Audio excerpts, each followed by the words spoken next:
Like there, so I've got to keep my eye on this, and someone else is going to be going on there. So we're just apparently right. I mean, I've never done this before, but we'll see what happens. Yeah. Yes. Well, we'll know if it's happening because Soph will tell us. Is she on the... I think something's happening. Yeah. Oh, this is good. Good evening, Jason. How are you, darling? You all? I'm not bad. You look like you've got a good case of happiness about you this evening. I've got a good case. I do have a good case of happiness about me. I do. Yeah, I do. I think it's yeah. I mean, what have you been doing, darling? Saving the world. No, I'm joking. Walking the dogs, looking after the kiddlywinks, making a fire, boring stuff, and all the other usual stuff that we do around that as well. Writing statements. It's Friday today, so there's no courts tomorrow or tribunals or meetings. So we have 2 days of support calls, getting ready and preparing for Monday. So, have you had a busy week, have you? Yeah, really crazy. Probably like yours. Yeah, I'm mental, darling. The family court is going bazoonas. Bazooka. Crazy. Bazoonas, yeah. I'm not allowed to swear, am I? We're not allowed to swear. I don't think that's possible. I think it's because of TikTok. More likes can be attract viewers. Can we get some people liking this? Because on TikTok, because if anyone's got any questions on TikTok, can you get? I mean, we're just new on this. Yeah, I mean, any questions regarding the family court? So, if you've just entered the family court process, if you've just been told that the social services are attempting to press for public law proceedings, then what you should do, what you shouldn't do, any questions at all, big or small.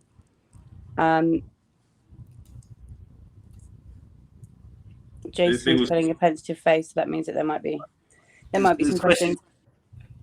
Questions that I get asked regularly are things like, which are good questions. I've read the Human Rights Act and I feel that a lot of my human rights are being infringed in my current family law case. Can I apply it? And that's a really good question, because if anyone was to read the Human Rights Act as a normal person outside the family court, they would be under the assumption that it'd be quite easy to make the Human Rights Act applicable in your case. Really sadly, what happens, which a lot of people don't tell you when you enter the family court, is that it's a closed family court process where human rights, due process, proper examination of evidence is kind of left at the door. So you have to adopt and adapt to a new way of thinking, which is kind of what Jason does. Jason takes fathers, and mothers, but he set up Fathers Rights UK, obviously, and he takes fathers and coaches them through the process, talks them through the litigation, what kind of things they may come across. And it's not necessarily a mediation between parties, the law and the court. It's also between your own conflicts, the way that you handle situations. Sorry, that's just... Was that Adrian? Is that Adrian? Angus. No, it's not Adrian. It's Angus this evening. Is that Angus? Yeah, just to distract me. Sorry, guys. It's a Rottweiler puppy who's somehow got something out of the cutlery tray. Hello, stop. Yeah, this. How do I get him to follow? Right, so, yeah, any questions? Post any questions to us. So, hi, Jason. Someone says people are joining, but they've got no questions for us. Does that mean they've literally got no... I can't see any comments. Can you see anything on Facebook? I don't know. Can I go off this and still look at Facebook? No, you stay there. You stay there. You stay there, because you can do that. Yeah, you can do that. Hi. Hello. Why is your quality so bad? I don't know. It's calm. Can you still see me? No. They can't. No, I'm on somewhere else now. I'm trying to find out if we're live on Facebook or not. No, you can't see me. Yeah, we are live on Facebook, but you can't see me when I do that. So that's good to know. So I can't see any of the questions, but there are people saying things. So where are the questions then? Could someone give me a clue? On Facebook. Could you go on Facebook? Why is your quality so bad? Apparently is that on TikTok? Yeah. Is it because you're recording off another thing? Look at the quality of it. Yeah, that's just terrible. Can they hear us though? Yeah, you can hear you. Yeah, you can hear you, but... Oh, don't worry about that. As long as I can get the questions in. It's a lot more delayed. What Well, you about can't, Facebook? you can't see the question. This is why Facebook Live's so good, because you get the instant pop-up. I know you hate it. I know you hate I don't mind it. Facebook. It's the only way of getting this because this is. I'm just. It should be. I'm rubbish. I say. No, you're not. I'm just trying to find. All right, there we are. There they are. They're coming through now. There we are. They're coming through now. Oh, there you go. So, wife walks out of. Oh, what's this? Wife walks out of the husband, takes 2 children, and hasn't returned in 14 Gone. months. I know, Huh? still there. I swore.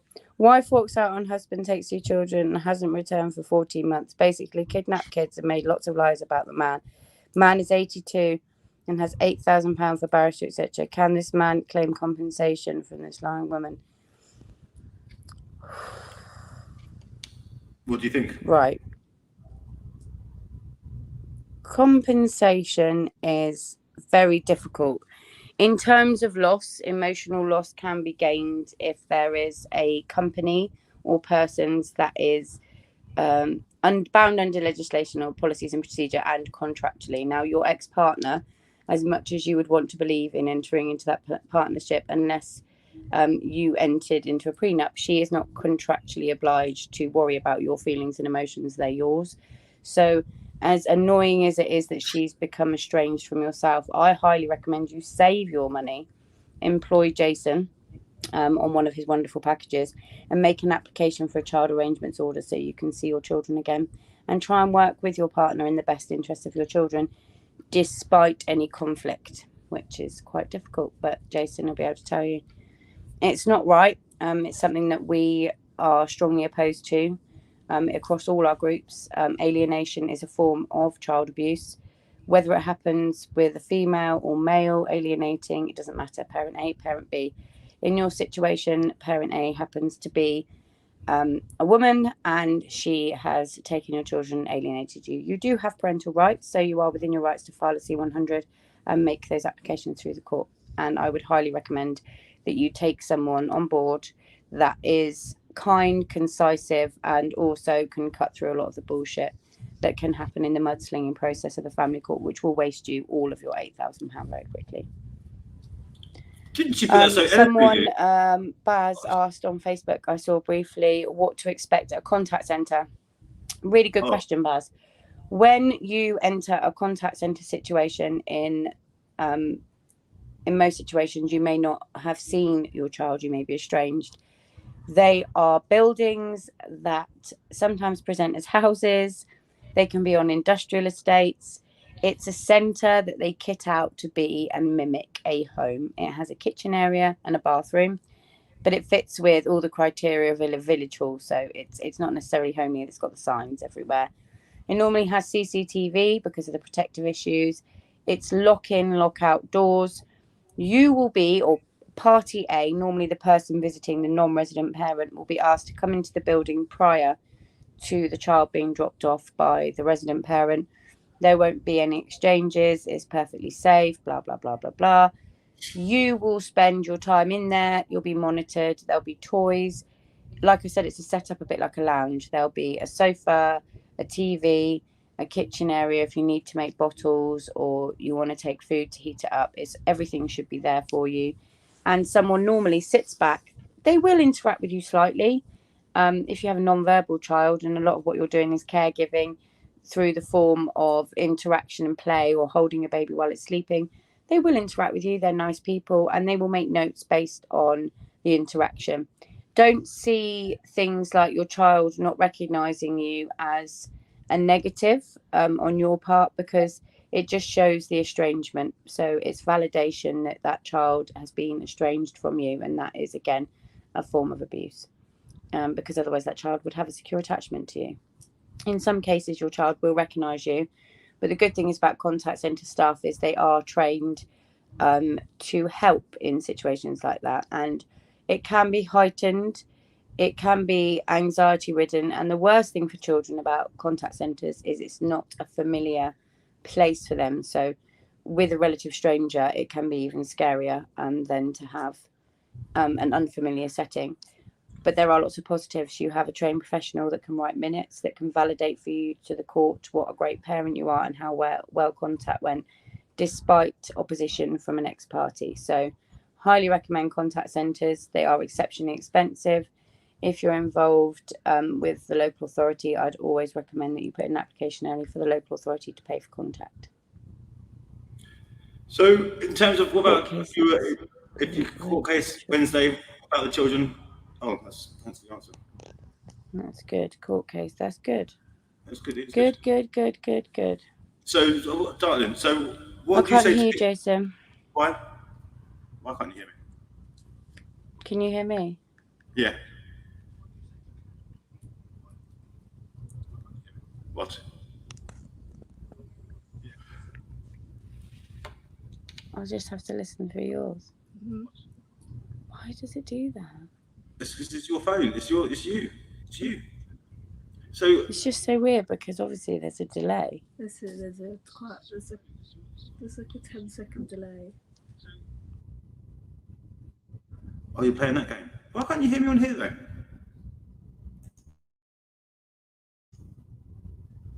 Put your earphones in.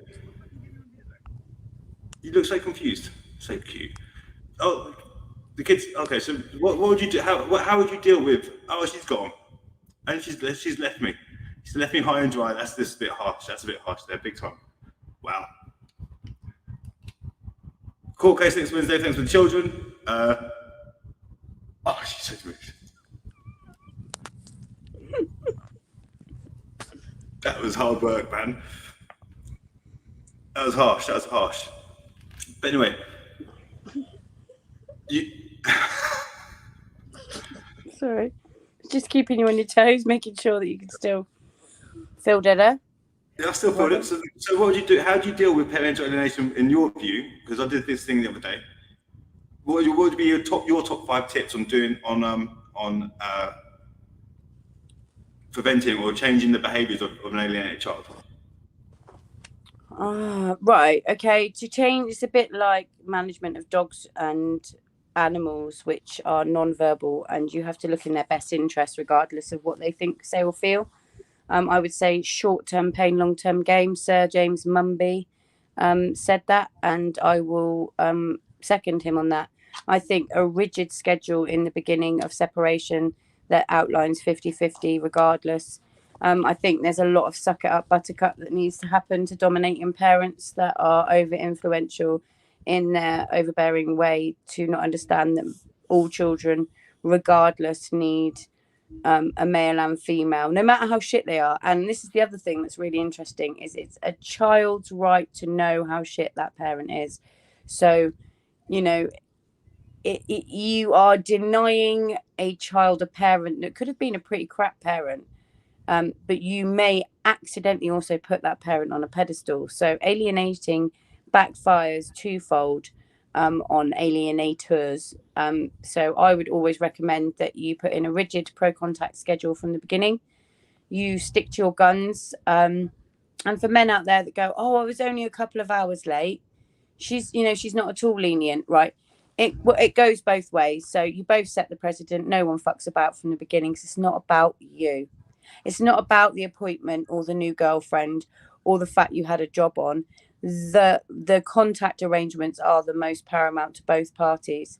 And I always think it's testimony in parental alienation cases where there's false accusation, where the non-resident parent will drop off late or pick up late or get into a new relationship and go, oh, I won't take him this weekend.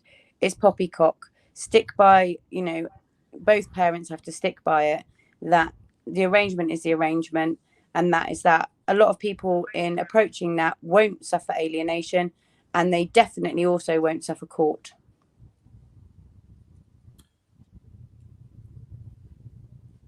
How did you do a lot? You do a lot. So where do you pick all this stuff up from? I've read a lot about from Professor Dr. Amy Baker, Karen Broadhurst, Lancaster University. I absorb a lot of information in the other things that I read. I've read the CAFCAS 16-point module because I've written the dissolution of CAFCAS.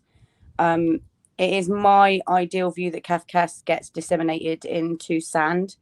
that the Ministry of Justice makes what they waste on Kafkas applicable into an ICVA-based program, which is a human rights-based model for the centre of the child, underpins what we should have had moving through the Children's Act in 2002 from the Equality Act being applied in 2010.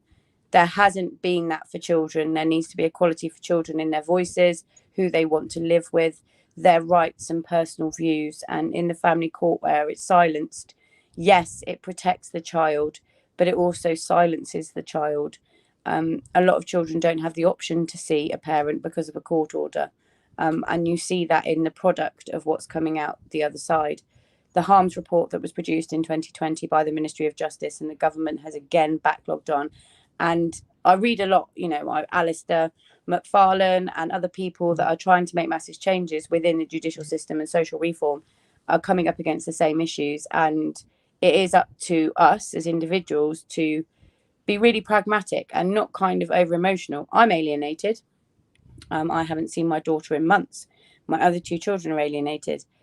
But it isn't, necessarily a situation that's solely my situation. It is happening systemically to families across the country. So if me, a normal person that reads well and understands the pitfalls of life and relationships, can still fall into this trap of becoming an alienated parent that has no contact with their child through the abuses of the family court system, then how can we redress it? And so that's why I've become obsessed. That's probably the best way. I'd be good on question time, wouldn't I? Well, you're a good politician, aren't you? Because you can talk, you can just fill the wind out of anything. You and John are quite like that. You can just fucking talk and talk and talk and talk and talk. Maybe it's because we're women. Maybe, yeah. I mean, have you noticed that women can talk a lot and they do talk a lot? It's because they have to.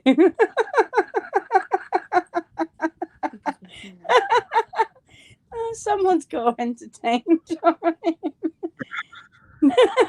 No, I'm joking. No, women, I can talk a lot as well. I can talk a lot. Yeah, we know that, don't we? I mean, you do quite well. I mean, you can talk for like an hour or so by yourself. Just about talk to me about a lemon. How long can you talk to me about a lemon for? Go on, talk to me about a lemon. Really, seriously, is that my question? A lemon, or most commonly known as a citron in France or Normandy, is actually a wax fruit, flesh fruit.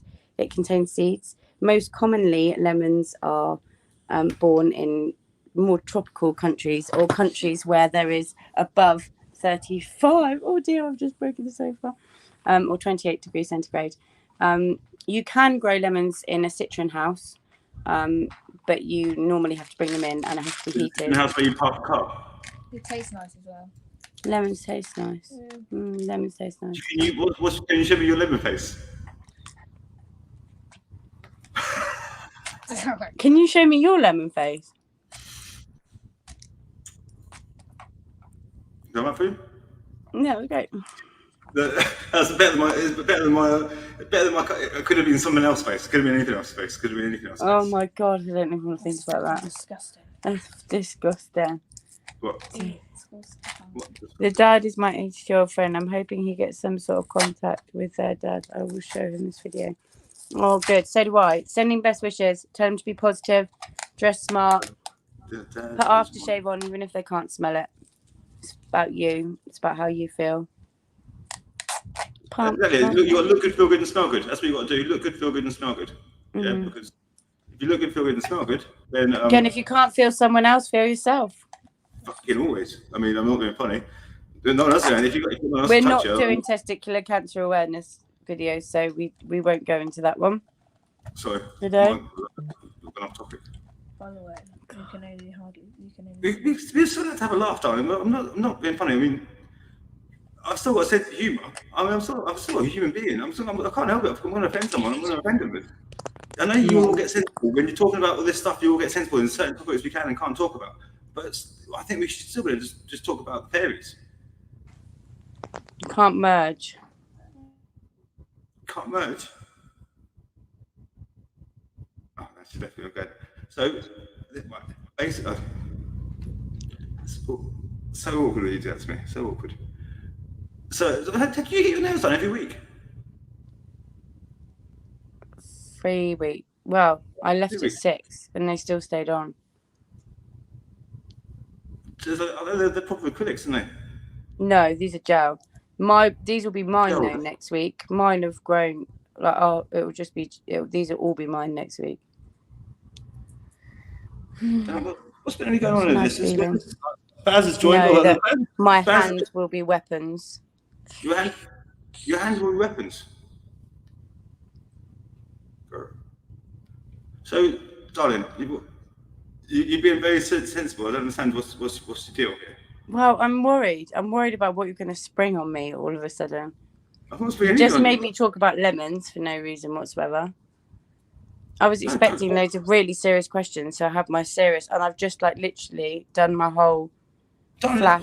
I've done my whole photographic memory download thing where I've just downloaded a whole load of Give me your opinion. I was going to get quizzed. I thought people were going to come on here and go, "Can you tell me the forms to overturn an adoption? Can you tell me the forms that I need to get my minutes?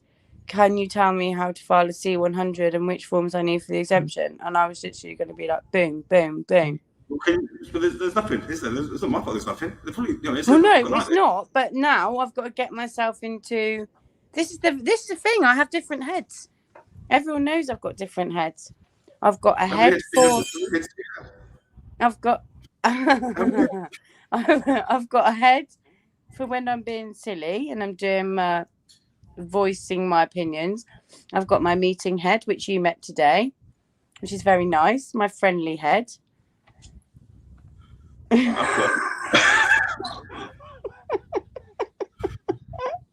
The one in the meeting, in the tribunal thing. Anyway, very good day all round. It was a very good day for all the heads. You gave good head that was that.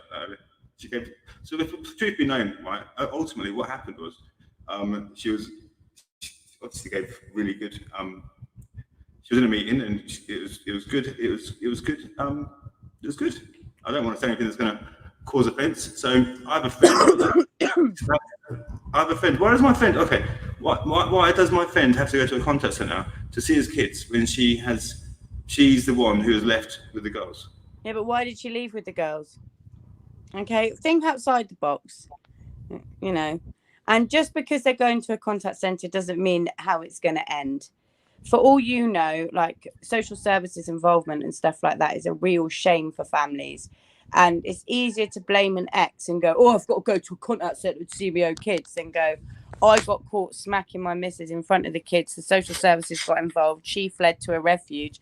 And now I have to prove myself by going to a contact centre." So, you know, I'm not saying that it's the same for everyone, but as long as he's going and engaging, you should be encouraging that friend that no matter what, contact is paramount because it only gets better.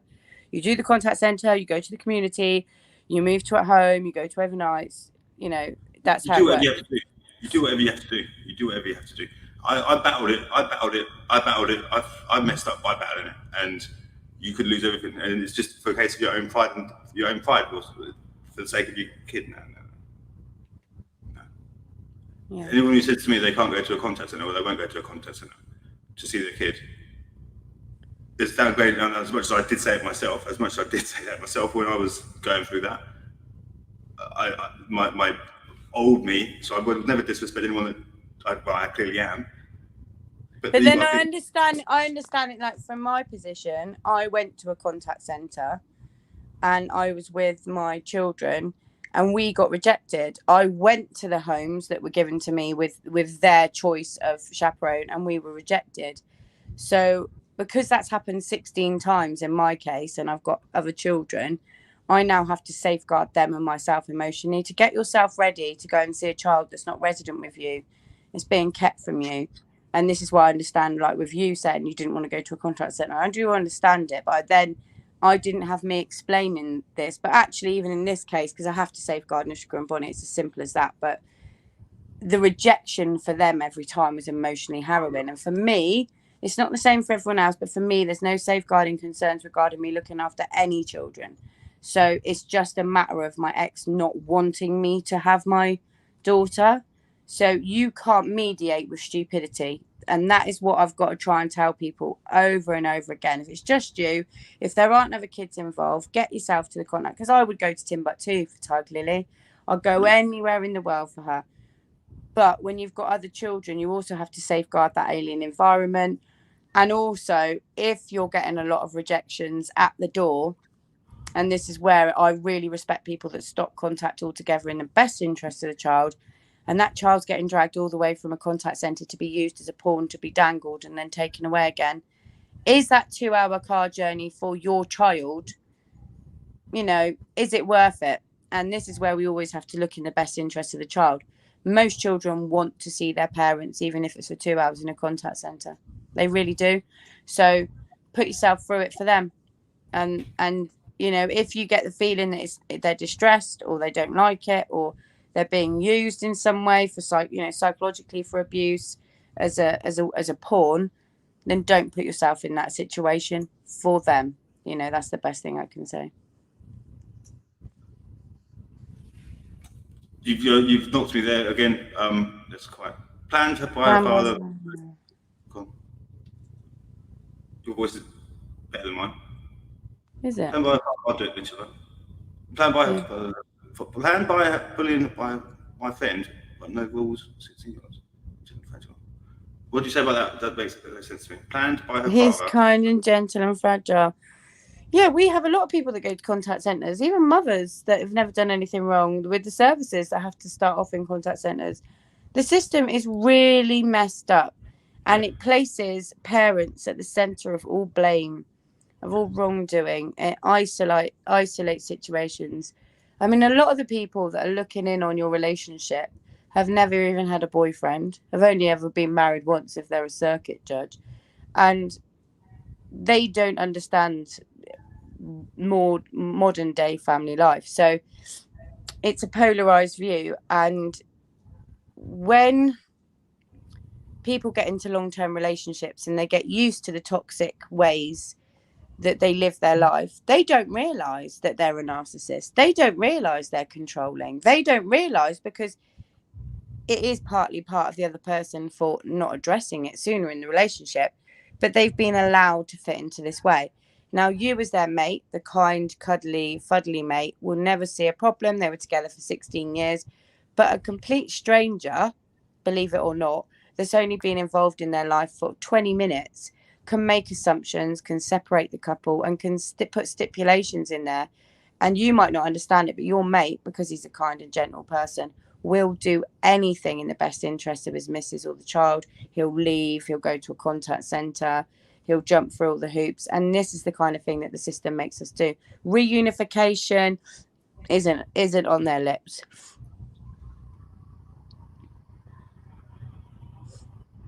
Her mother has no social services. She wants no contact.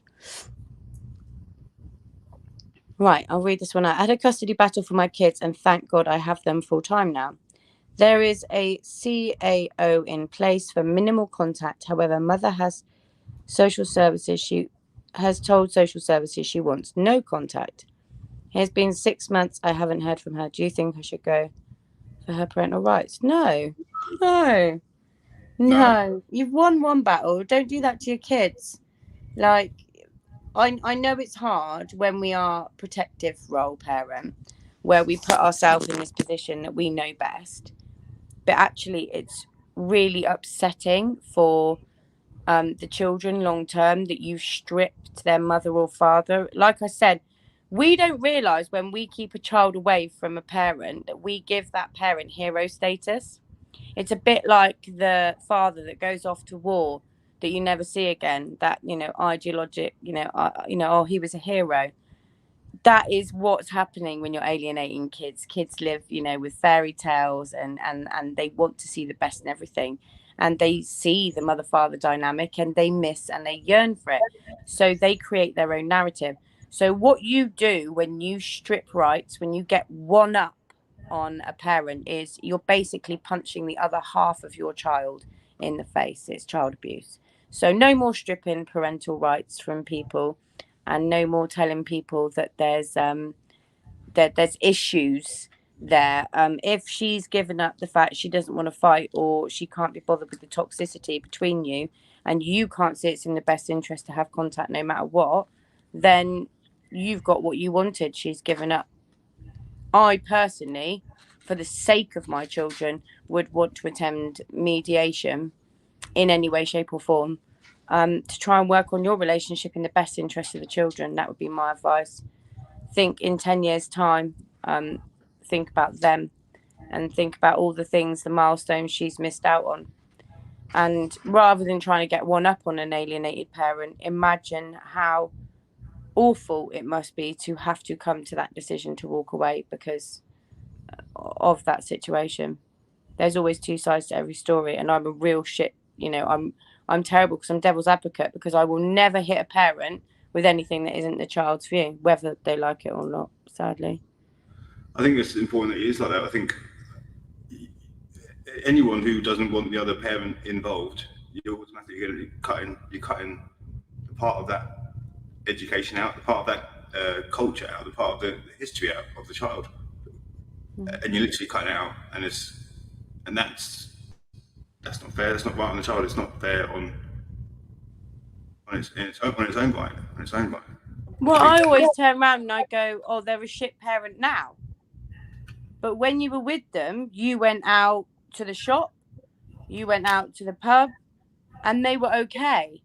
Oh, but now that they don't want to be with you, or now that they're separated, they're a shit parent now. Oh, now that you've moved on, they're a shit parent. And I always think to myself, well, what have you done to make them a better parent? Because I know, hand on heart, if I chose to have sex, that was my choice, and allow a man to be intimate with me to the point where I was then to carry his child, I would think to myself, that is a decision that I made. Therefore, if he turned out to be a shitty specimen of a man, it is upon myself for my child to help him.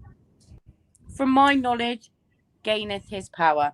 But that's because I'm not a narcissist and I'm acting in the best interest of my child. I wouldn't use the fact that he was possibly not the perfect parent, because otherwise what I'm doing is I'm creating a superhero for my child by them going, oh yeah, creating something like, my dad was like this, my dad died in the war, my dad was a pilot. You hear kids do it all the time, and you think, no, your dad is a twat. He's from Peckham and he busks every Thursday outside Sainsbury's. But the child isn't, every child has the right to know how shit their parent is. You won't ever have to open your mouth. If it's true what you're saying about that person, you won't have to tell your child, because your child, just like you, will see it. Trust me. And, I'm grateful that I've had my life to know my parents. And I know lots of other people, and I know lots of people are really shit dads, but they know who their dads are.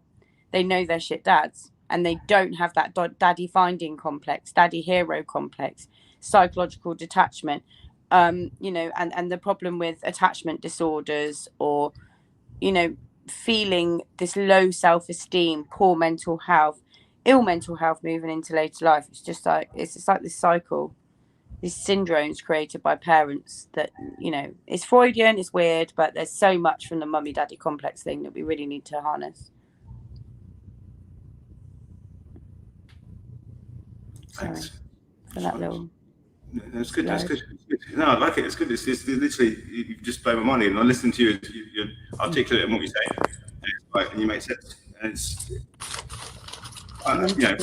what I will say is, when people, and I say this to a lot of people, like when you've got two parents that don't speak to each other because one parent is reluctant to do so, that child gets away with so much more, and gets away with so much more, and because they know they can get away with it. And the amount of torture it does, even though they're getting away with it, they're getting away with it because it's hurting them. It's not, they don't want to get away with it. They're getting away with it because they can, because I think they want something different. I think it's going to hurt them, the pain they feel. And I'm speaking from what I see of my daughter. I know she hurts. I know that. I know she does. I know actually all she wants to do is see her parents not get on, not properly, but be respectful. I think because I think that's what any kid wants. And I'm doing this thing on my boring doodle, what's it, Canva, whatever, yeah. And it's like a graph that shows parents that co-parent effectively, and the quality of the child and the education and how well that child delivers and whatnot, and then the quality of the child that doesn't get co-parenting and what happens there. And it's like either way, it's the man that gets accused of it. Vix Tenoria. Anyway, he will go Vix Rooney. Vix Rooney. Vix Rooney. I like it. That's what I used to call myself when I was a lot younger on the front of my planner. I also used to say that me and Brad Pitt were going to get married. Or was it Colin Farrell? Can't quite remember. One of the two. This guy said he was actually going to beg. He did beg. He just wanted to confirm. I begged her to see the kids. Oh, yeah. Well, that's awful. If you're having problem with contact and you need an organisation to mediate, I can highly recommend Family Superheroes CIC. I can as well. Yeah, I can as well. Absolutely. Recommend them. What age can children decide for themselves to live with the absent parent? Well, they can't. That's the problem. We treat children like possessions. There shouldn't need to be a choice. It should be your duty as a parent to ensure, and this is what I'm saying, as I'm what they call a facilitator parent. I'm very lucky with my other two children's father that he's a G. But if he wasn't a G, I would ensure that the time he spent was safe, enjoyable, and all the rest of it within the confines of my home, if that was the only way that he could. No hostilities, because it's in the best interest of the children. Luckily, we share 50-50, which is amazing, guys. If you 50-50, no money exchanges hands. The money is the root of all evil and of all conflict. So if you get rid of that, you are then both focused, both parties, on the child. And I would say that it really should be both of your main aim to make your child the perfect product of both of you, because that's who put the ingredients in, dudes and dudettes. So I know it's hard because we all revert to normal human emotion of bitterness and possessiveness, but really all you're doing is stabbing and punching your own children in the head. Your objective should be that your child should never have to decide. It should always be that they have the option to see both parents whenever. So, I had a question there, but I've lost it now. What are you eating? What are you munching on?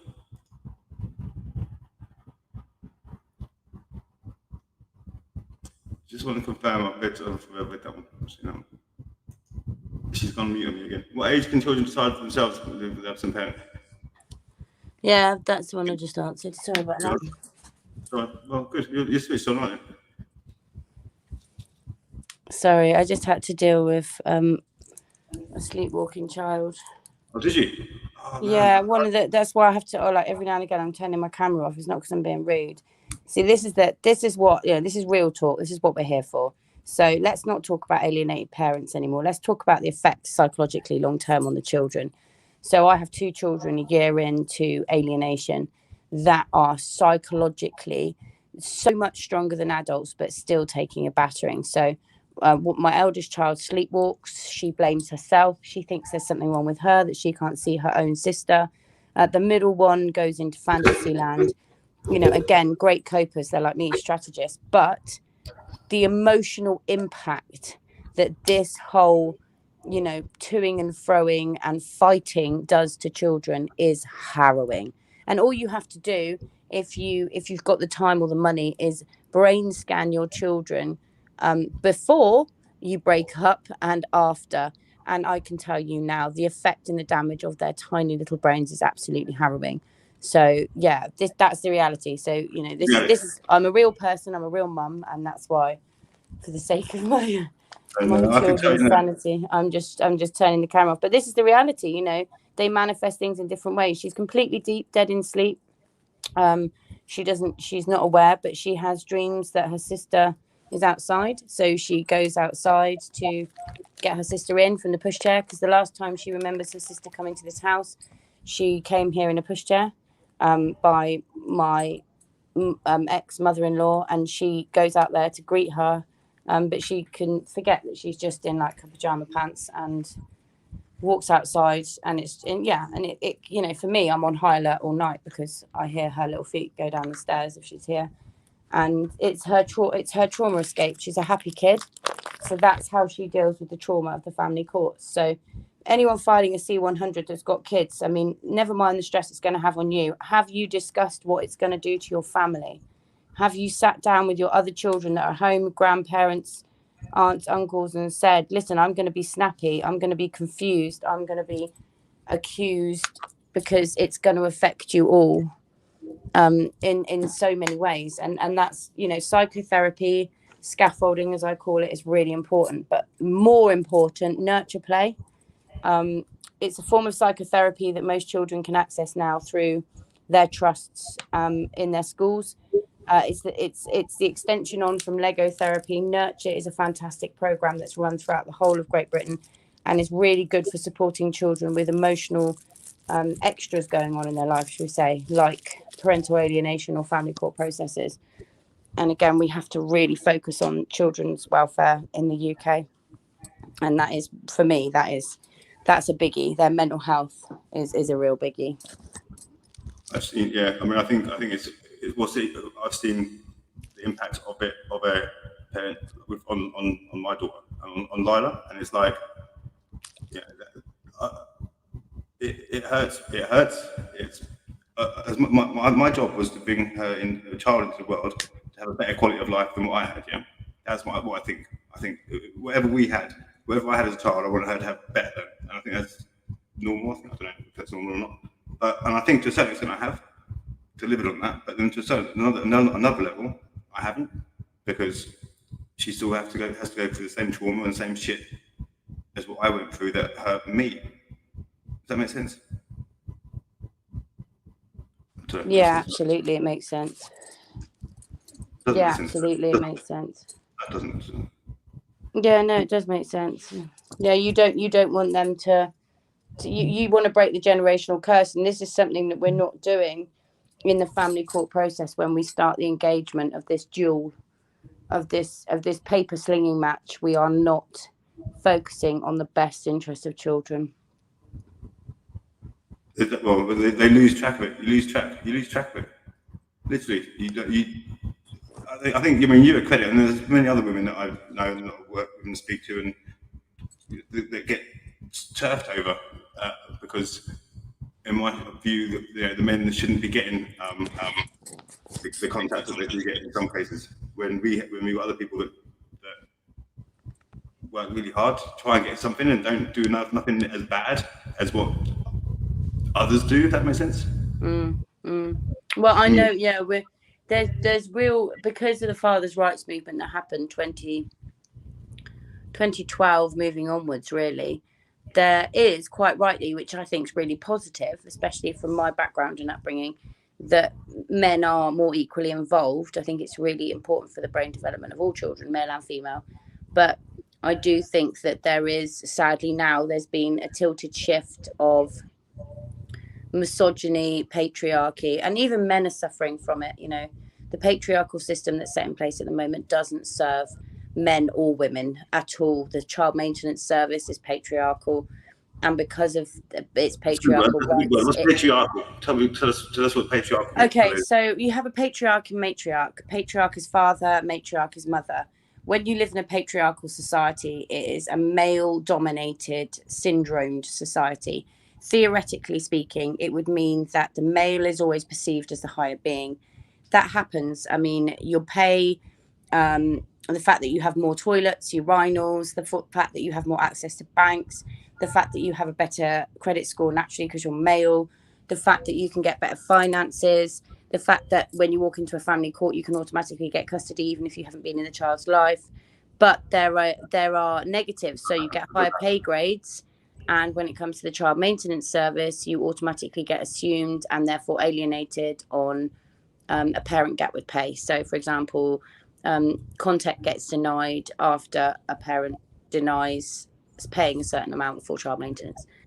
So based on those factors, you know, there are pros and cons to both sexes, but at the moment, even men are suffering in a patriarchal society because we have this horrible form of toxic masculinity, where men are inherently suffering with higher suicide rates because they don't feel they can talk about the fact that they long, they want to nurture, they care, that they want to believe in shared custody, and that there is this very systemic fear in society that if men become more in touch with their feminine side, then we're going to lose grip to the women. And I think that's where the whole patriarchal society thing really takes a hold, even on masculine alpha men, because you can't truly be alpha in a patriarchal society because you're only pitted as a male. In a matriarchal society, well, go on, yeah. What are you going to say? What people need to realise, right, is that a lot of men now, us, have been brought up by women. Yeah, so we're naturally going to have, because the men, our dads weren't around, so we're naturally going to be more in touch with our feminine side or whatever, with the maternal side and that sort of shit. But So then it brings about all these emotions, doesn't it? It brings about all these emotions that then, because we're in this patriarchal society, even women aren't processing these male emotions, and the courts are kind of going, well, they come first on the birth certificate, and so it's this strain of like toing and froing, as opposed to, I mean, the way that we're going about it in society is wrong, because we're having 200 genders and we're having cupcake flavor sexualities and all this kind of bollocks. So what's happening is we're trying to create a dystopian level where men and women are genderless, but what we're doing is creating new genders. And what actually we should be saying is, listen, you are A, you are B, you are C, D, whatever you want to be, supercalifragilisticexpialidocious for all we care, but you are those things, and that makes us, if we are the two people that put the ingredients into the cake, we're the ones that eat the cake. So it's our responsibility to, you know, cook it, dress it, look after it, and that's the way it should be. Parent A, parent B, and that's the way that I think society should move forward. I think you've just nailed it again. So one more question. We've got to go soon because it's midnight and I need to do more work. So thanks for the advice. Good night. Oh, thanks, Facebook. Oh, that's what I've got to say. It is getting quite late. It's past my bedtime. I don't mean made to decide which parent. I mean, if they decided to love the other. Sorry. Live with the other. I would always, you know, be aware that, of course, like I say, it's like the superhero parent syndrome. You do unnecessarily open yourself up to them thinking that the grass is greener, especially when it comes to around 10, 11 years old.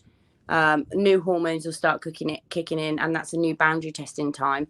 You hear a lot of children come back and say things like, I hate you, I want to go and live with my mum or my dad, depending on resident parent. And it's kind of understanding that that's something that's going to hurt you, because of course that's, children know which buttons to push, you know, because they're, you know, that's the way they are. But also, if that is your fear, allowing them to see all of the sides of that parent and offering that to them in equal amounts, so it's not one or the other, so you won't have to fear it if it's in your control. And I think, you know, but Gillick competency in terms of law is something that you test children on. Gillick competence can be tested at any age, and that would be a way of deciding if they are able to decide for themselves whether or not they can choose where they live. So it's when a child is of what we call Gillick competent age. Gillick competence testing can be found online. And for me, it's from probably when they were like 13. I mean, that's when they've got this. Well, because we let kids go to secondary school on their own. We'd embarrass them if we got on the bus with them, and that's 11. Well, this is it. So, and they've got more knowledge, they've got more power at their age now than what we had at their age. Big time, because they've got the internet on their fingertips. But there you go. So, on a lighter, sour note, how's your teeth? Is that right? How's what? Your teeth. Fine. Good. Just checking. Why are you talking about my caps? Because I broke my cap the other day. Did you break your cap the other day? I didn't know. Really embarrassing. I So, thought sorry. I bitten down really hard, really hard on one of those, you know, the Soleros, that they're not meant to be really hard on the outside, but they've got the soft ice cream in the middle. Right. But it's like over frozen, and I bit down and I took a bit of my cap off. I've got fangs, yeah. No. Fangs. So you've got fangs. So you're a vampire now. What was that film? That film when with that Damien, was not Damien. When they were vampires and they were in America, they're vampires, and they're and the fairground. They're on the fairground. You know. You don't remember this song at all? I'm remembering it. I'm trying to remember the pissing now. Really good soundtrack to it. Really good soundtrack. Really good soundtrack. Really good soundtrack. Can you remember Blade? That had a really good soundtrack as well. Fuck it, I don't remember. No, more German kind of dancing, but that was It has Val Kilmer in it. And it had yes. Oh, what was it called? one kid in it as well. Was it The Boys? The Boys. That was it. The Boys. But it has that song in it. Yeah. It's something like that. Damn it! It's on the tip of my tongue. As soon as we end this now, I'm gonna remember it as well. It's pissed me off. There you go. So yeah, do you know what yeah. Vampire something in New York? No. No. But oh God, you're pissing me off because I can see the whole film in my head. had that blonde, the film, had that Kilmer, the blonde one. I can see the whole, his slightly lip, the lot. Yeah. I can't remember what it's called. So, anyway. I've got to go because I'm gonna go to bed in a minute. Yeah. Yeah, we don't want you falling asleep live on there again, do we? No, but do you know what?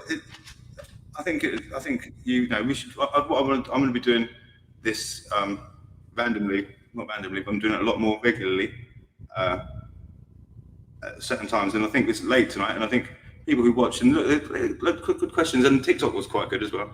So, look, we've got a quick question. Fucking loads. No. You've asked them all. You've done them all. You've done really well. So thank you for everyone watching, and I'm going to go because it's past my bedtime. Peace and love. Love. I'll figure out how to turn this off. All right, speak to you later.